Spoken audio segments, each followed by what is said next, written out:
Саламатсыздарбы, урматтуу төрага, урматтуу депутаттар.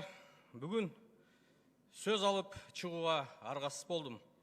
Анткени жакында 8 июнда форумдун астында сүйлөгөн сөзүндө мурунку президент Атамбаев оозуна келгенди сүйлөп, ушу менен 3-чү жолу парламентти мазактап, аброюна шек келтирди.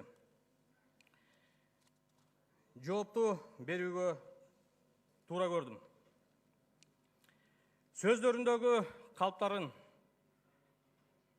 угуп таң калдым. Эки сөзүнүн бири курулай калп.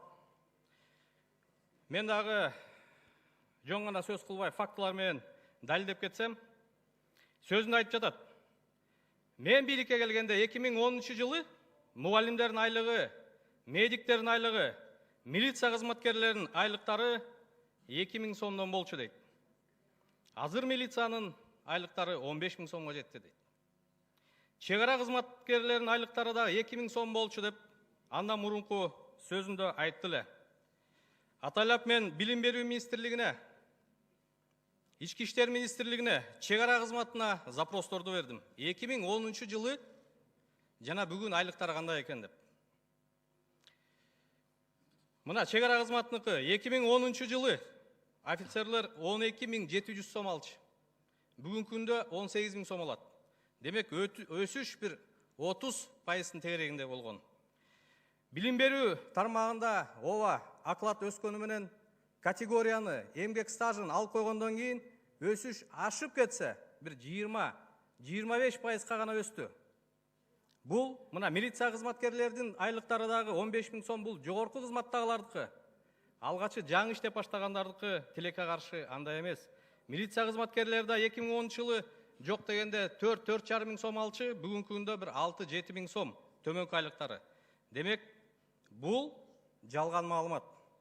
2010 жылы 13 жылдан 16 жылга чейин Асылбек Кожобеков УКМКнын Ош областы боюнча башкармалыгын жетектеген, 16-18 жылдан кийин Идрис Кадыркулов жетектеген. Булар мага айрым бажы кызматындагы болгон терс көрүнүштөр боюнча маалымат бербей жүргөн экен деп жалган сүйлөп атат. Урматтуу депутаттар, өзүңөр ойлоп көрсөңөр, кайсы областтык деңгээлдеги жетекчилер президентке маалымат берчү эле? Эмне 7 областтын жетекчиси 7 кирип алып туруп президентке маалымат бермек беле жума сайын? Бир жумада 3 жолу дейт. Областтын жетекчилери өзүнүн төрагасына берет. Төрагасы ошонун баарын топтоп алып туруп, өзүнүн көздөгөн Абдил Сегизбаев деген адамы анан барып Атамбаев берет. Кокус бир маалыматтар жетпей кала турган болсо, ал өзүнүн көздөгөн кадрын Абдил Сегизбаевди күнөөлөсүн. Бул бир эле чети. Идрис Кадыркулов ушул Сооронбай Шарипович менен экөө иштешип, ушу Райым Матраимовдун иштерин жаап жашырган деген мааниде айтып атат. Эми карап көрөлү күндөрүн. 16 жылы Идрис Кадыркулов Ош областына, областык УКМКнын башкармалыгына жетекчиге дайындалганда Сооронбай Шарипович премьер-министр болгон экен.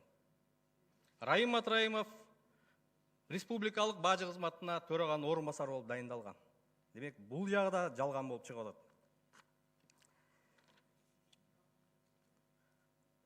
Андан тышкары, ар бир областта АКС бөлүмдөрү бар. АКСтин бөлүмдөрү эч убакта облустук жетекчиге баш ийген эмес. Алар түздөн-түз АКСке баш ийет. Демек, АКСте дагы Дүйшөн Чоткараев деген Атамбаевдин жакын адамы болгон. Демек, түздөн-түз маалымат алганга Атамбаевда толук мүмкүнчүлүк бар эле. АКСте бир учурда Улан Исраилов жана Дүйшөн Чоткараев башкарган, аны баарыбыз жакшы билебиз. Кайсы губернатор бажы кызматына таасири бар эле? Мына мен дагы 2 жылга жакын губернатор болуп иштедим. Чүй областында бажы кызматынын жетекчиси ким экенин да билген жокмун. Бир дагы жолу биздин жыйынга келип катышкан жок. Аны мамлекеттик кызмат боюнча түшүнүгү бар адамдар жакшы билет. Мультимиллионер болчумун дейт. Эки сөздүн бири эле. Мультимиллионер болсо 2010 жылы биздин кесиптешибизден 700-800 000 сом карыз калып эмнеге шайлоого катышат?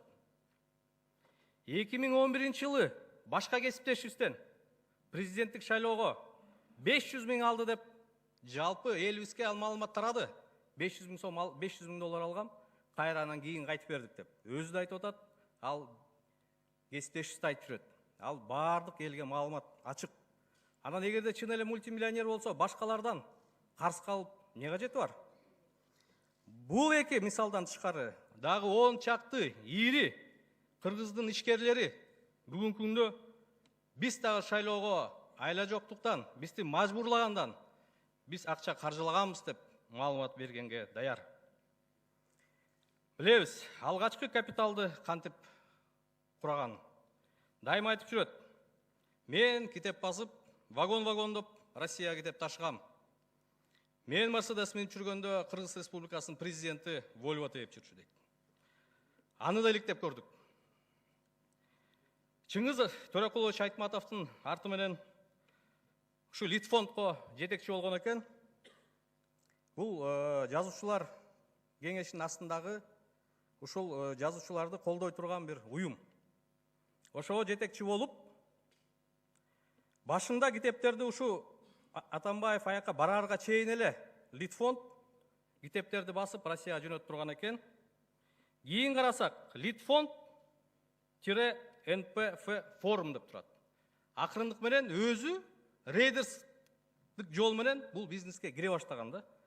Дагы бир 2 жылдан кийин карасак, Литфонд унутулуп, мамлекетти дагы четте калтырып, өз кызыкчылыгына пайдаланган.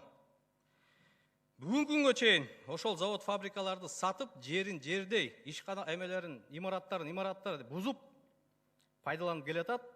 Бир дагы кошумча жумуш орун ачылган жок, тескеринче 10 000 деген адам иштеген заводдун баары жабылып, четинен кыйрап келатат. Болбосо айтпайбы, мына бул ишканама мынча салык төлөп атат, мынча жумуш уюштурдук деп. Эгебейсиз байлыкты карап көрсөк, 10 жылдан бери эле пайда болгон экен бул кишинин колунда. Туркияда баланча миллион долларын бар эле дейт. Андай бар боло турган болсо, банк эсептерин көрсөтпөйбү? Кыргызстанга кайсы учурда, кайсы мезгилде, кайсы банк аркылуу, кайсы эсебине түшкөнүн декларацияны карадык, анын бири жок. Жөнөкөй эле сөзүндө дагы бир калп айтып атат. Мына айтып атат, Сапар Исаков менен Кубанычбек Кулматов бир күндө камалды дейт. Демек, алар башка бир иштин арты менен камалып атат дейт. Атайын карап көрдүк. 18 майда Кубанычбек Кулматов камалган экен. 15 июнда Сапар Исаков камалган экен. Ушу жөнөкөй жерден да калп айтып, bundan да бир упай топтоо көздөп атат да. Жарым сааттык эле сөзүндө Атамбаев ушунча жалган сөздү сүйлөдү. Бирок бир сөзүндө толук кошулам.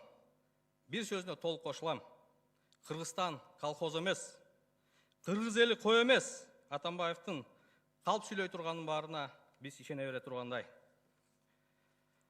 Жалган сөздөрү бул өз авири. Буну эл баасын берет, жана Кудай Таалам эртелип кечпи Кудай Тааламдын астына жооп берет. Мен экинчи бөлүктө ушу мамлекетке келтирген зыяны боюнча, мыйзамдарды бузуу боюнча президенттик мөөнөтүндө токтолуп кетсем. Биринчи, президенттик аралыкта эле премьер-министр кызматын аркалап турган учурда Россиянын 123 адамына тапанча белек кылган экен. Ооба, президентте, өкмөт башчыда, жогорку кеңештин төрагасында кыргыз мамлекетине, кыргыз элине чоң салым кошкон адамдарга тапанча, курал белек кылганга укугу бар. Бирок бул 123 адамдын 99% Кыргызстанга басып да келбеген адамдар. Бир тыйын жардам берген эмес. Андан тышкары арасында уюшулган кылмыштуу топтун мүчөлөрү да бар экен. Аны Крабовый король деп коет. Оюсту бүтүрүп алайлы. Өчүрбөгүлө жыйынтыкта болсун. Крабовый король деп интернет булактарына чыкты, үй бүлөсү менен ушул Атамбаев премьер-министр учурунда белек алынган тапанчалар менен кармалды Россияда. Бүгүнкү күндө салып жашап аткан Кой таштагы үйүнүн жер тилкеси боюнча мен башкы прокуратурага кайрылгам. Аны да Токой Фрунзенский механизированный Токой чарба деп коет, ошонун жеринде мыйзамсыз мөөнөттөрүн күтпөй туруп эле алып алган, өзүнүн атынан арыз жазган. Мен расмий түрдө башкы прокуратурага кайрылгам, бирок тилекке каршы дагы эле жарым жыл болду, жооп жок. Мыйзамсыз баю беренесин ГСБ караса, үйлөрү, жер тилкелери, банктагы эсептери берген декларациялары менен төп келишпейт. Эмне себептен министр болуп иштеген башка бир адамдарды мыйзамсыз баю боюнча текшерилет дагы, мындай кызматты ээлеген адам текшерилбейт. 4-чү Батукаев. Мына мен да ошол комиссияда мүчө болгом. Комиссиянын жыйынына ошол убакта УКМКнын төрагасы Болот Жунусовду чакырып, мен бир нече ыңгайсыз суроолорду бердим эле. Болот Жунусов чуркап барып Атамбаевге барган экен. Атамбаев менен чакырып алып, экөөбүздүн ортобузда чоң сөз болгон. Өйдө ылдый болгонбуз. Ошондо менин бардык күмөнүм тараган. Бул иштин артында Атамбаев турары мен үчүн белгилүү болгон. Башкы прокурордун, вице-премьер-министрдин, ГСИНдин же соттордун колунан келе турган нерсе эмес. Биз баарыбыз түшүнүп турабыз. Мындай ишти бир гана президент ишке ашыра алат. Андан тышкары мына ошол Батукаевди түрмөдөн куткарып жиберген сотту Текебаев кайрылып, бул кайра конкурска катышып атат. Ош шаардык сотуна десе, ошондо Атамбаев тиешеси жок болсо, сотко өткөрбөй коет эле да. Бул кыргыз элинин баарын оюн четке кагып туруп, ошону шылдыңдагансып, аны сотко шайлап койду. Үчүнчү маселе, дагы бир маселе бул узурпация. Бул маселени биз бүгүн айтып жүрген жерибиз жок. 16-жылы ушул трибунадан баарыңар жакшы билесиңер, бул сөздү мен көтөргөм. Президент өзү бир партиядан. Партиянын ишине түздөн-түз килигишет. СДПКнын тизмесин өзү бекитет. Жогорку кеңештеги тизме эмес, Бишкек шаардык кеңештин тизмесинде өзү бекитчү. Аны баарыңар жакшы билесиңер. Демек, Конституциядагы так жазылган беренени бул одоно бузуп жатканы. Премьер-министр Сапар Исаков СДПКнын саясий кеңешинин мүчөсү болчу. Жогорку кеңештин төрагасы Чыныбай Акунович саясий кеңештин мүчөсү болчу. Министрлер, өз алчу башкаруу органдарынын жетекчилери Албек Ибраимов, Кубанычбек Кулматов, булар да СДПК кеңешинин саясий кеңештин мүчөлөрү болгон.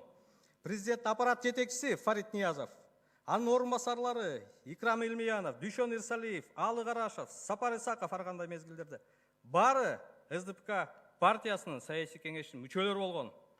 Сот органдарынын баары Атамбаев айткандай иш жүргүзүп калган. Аны мына Иса Шенкулов жакшы билет. Иса Шенкуловду актаган сотту чакырып алып сөккөнгө чейин барган. Манас Арабаевди айтабыз. Манас Арабаев Атамбаев берген укуктун гана үстүндө иш алып барган. Ал болгон аткаруучу. Бардык ишти ошол учурда президент Атамбаев жүргүзгөн. Бул бийлик бутактары. Бийлик бутактарынан тышкары Ирина Юрьевна, мы и в то время это говорили. Не хотели слышать. Сиз айтып бериңиз. Бийлик бутактардын баарын өз кызыкчылыгына иштеткенден тышкары, бул жалпыга массалык маалымат каражаттарын кошо таасир этип, ал Атамбаев ойлогондой жазгандай деп иш аракет жүргүзгөн. Анын далили мына: Канат Азиз, Орунбеков, Маслова, Тактакунов, Нарынаев, Аспеков, Алканова, Ушаков, Аманбаева, Заноза, Зулпукаров, Азаттык баарын сотторго берип, чоң доо арыздарга жыккан. Керек болсо уюшулган кылмыштуу топторду дагы топторго да таасир эткенге аракет кылган. Мына Эркин Мамиталиев канча деген жылга соттолгон адамды кайра алып келип, жогорку соттун чечимине карабай кайра чыгарып, бийлетип, эмне деген хан сарайларды, пансионаттарды урду. Башка уюшулган Алмаз Бокшовдун уюшулган кылмыштуу топтун мүчөсүн алып келип туруп, СДПКнын тизмеси менен депутат кылды. Мен айтайын дегеним, коррупциялык көрүнүштөр, узурпация көрүнүшү Атамбаевдин кыймыл аракеттеринде өтө көп болгон. Аткаруу бийликке да түздөн түз киришкен. ошол эле Бишкек ЖЭП боюнча өзүнүн визасы турат, кандайча ал өкмөттүн ишине киришет, ошол эле түндүк түштүк альтернативный жолду мен ишке ашыргам дейт. ЖЭПти да мен ишке ашыргам деп расмий түрдө айтпады. Датка кемин боюнча мен ишке ашыргам дейт. Жогорку Нарын каскадын анын бүт иштер кандай болгонун, мамлекетке канча зыян келтирилгенин, канча мамлекетке тарс болуп элибиздин моюна илингенин аны баарыбыз жакшы билебиз. Президенттен, Сооронбай Шариповичтен адаштым деп кайра көп жолу айтты. Ооба, мен да Атамбаевка кошулам. Өтө чоң адашты. Президент Сооронбай Шарипович кол ала алат деп ойлогон. Өзүм билгендей башкарам. Коррупциялык иштердин ачууга жол бербейм деп ойлогон. Бирок Кудайга шүгүр, Сооронбай Шарипович элдин, мамлекеттин кызыкчылыгын, Атамбаевдин кызыкчылыгын өйдө коюп туруп, чечкиндүү адамдарга барып, коррупциялык иштердин баарын ачыкка чыгарып атат. Бүгүн да ошондой болуп атат деп кээ биркилер айтып атат, бирок бир эле мисал келтирейин. Мына Жогорку Кеңештин төрагасы Дастан Арсбекович Кыргызстан партиясынын мүчөсү, вице-премьерлер Алтынай Сейитбековна Раш партиясынын мүчөсү, башка вице-премьер Аскаров Бирбол партиясынын мүчөсү, президенттин аппарат жетекчиси Досалак Паралевич Бирбол партиясынын мүчөсү, өзгөчө кырдаал министри мына Бирбол партиясына тиешелүү, айыл чарба министри, Энерго холдинг. Демек, бүгүн чынында коалициялык өкмөт түзүлүп, тең салмактуулук бийликтердин арасында болуп келатат десек жаңылышпайбыз. Жанагы заводдорду кыйратып, талкалап, жердей, имараттарын имараттай сатып башкарганда өзүнүн менчигин, мамлекетти да ошондой башкарды. Элди эке бөлдү, өзүнүн партия, башка партия деп. Бардыгын эки-экиден уруштуруп, интриганын башы менен канча деген адамдын убалына калды. Эч бир мамлекеттик кызматта иштебеген адамдарды жогорку кызматтарга алып келди. 23 жыл физкультурный институтты бүтүрө албаган жан сакчысын алып барып УКМКга жетекчилердин биригин кылды. Журналист Абдил Сегизбаевди 5 мүнөттө УКМКда иштеген адамды алып барып туруп, генерал, 30-40 жыл иштеген генералдардын үстүнө бийлетип койду. Экинчи жан сакчысын Улан Исраиловду ички иштер министрлигине жетекчи кылды. Бул күч органдарынын жетекчисин айтсак, ал эми өзүнүн айдоочусун Икрам Имияновду жалпы мамлекеттик башкартып койду. Аны баарыбыз жакшы билебиз. Кабылдамасына эмне деген башкы прокурордон баштап министрлерге чейин кезек күтүп отурушчу. Эми иштеп атканда мамлекетке ушундай зыян келтирип, аброюн чүрүп мамлекет кызматтын аз келгенси эми кеткенде дагы жөн жатпай, Жогорку Кеңешке жанагындай ыплас сөздөр менен сын айтат. Ооба, Жогорку Кеңешти ошондой болсун деп бул адамдын аракети күч болгон. Жогорку Кеңеште каяш айтып, өз ою бар адамдардын баарына иш козгоп, четинен каматты. Алмамбет Шыкмаматовго, Талант Мамытовго, Текебаев Өрмөк Ширкешке, Жапаров Садыр Нургожоевго, Ташиевго, Саляновага, Келдибековго, Тулеевге, Исаевго.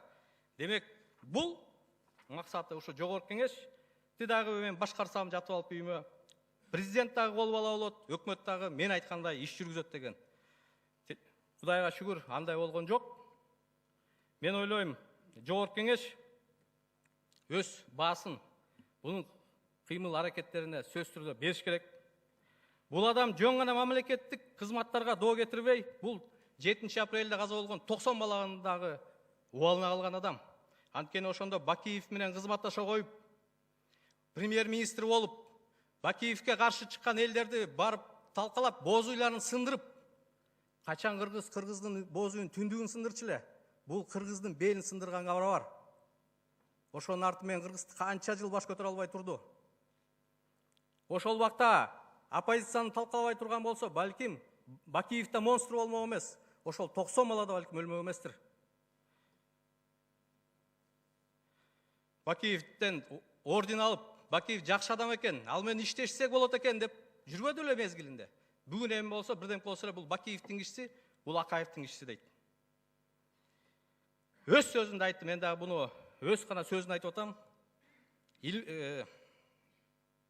Өзбекстандын президенти Мирзиёевке чоң рахмат дейт.